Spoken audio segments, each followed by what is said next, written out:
శ్రీమద్ భగవద్గీత అనేది మనిషిని జీవించే సరైన మార్గాన్ని చూపే ఒకే ఒక్క గొప్ప గ్రంథం. ఈ గీత జీవితంలో ధర్మం, కర్మ, ప్రేమ అనే పాఠ్యాలను నేర్పుతుంది. శ్రీమద్ భగవద్గీత ధ్యానం ఈ జన్మలోనూ, జన్మ తర్వాత జీవితంలోనూ ఉపయోగపడే అమూల్యమైనది. గీత అనేది సంపూర్ణ జీవన దర్శనం.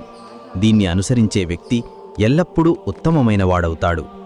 భగవద్గీతలో మొత్తం 18 అధ్యాయాలు, 700 శ్లోకాలు ఉన్నాయి. అందరికీ వీటిని చదవడం కొంచెం కష్టమే.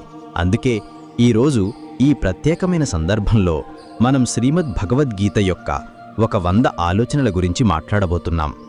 ఈ ఆలోచనలు తెలుసుకుంటే మీరు గీత యొక్క నిజమైన అర్థాన్ని అర్థం చేసుకోగలరు. ఈ ఆలోచనలు ప్రతిరోజు రాత్రి నిద్రపోయే ముందు వినండి. రండి, శ్రీమద్ భగవద్గీత యొక్క ఒక 100 ముఖ్యమైన ఆలోచనలను తెలుసుకుందాం. భగవాన్ శ్రీకృష్ణుడు ఇలా అంటాడు: వెలుగు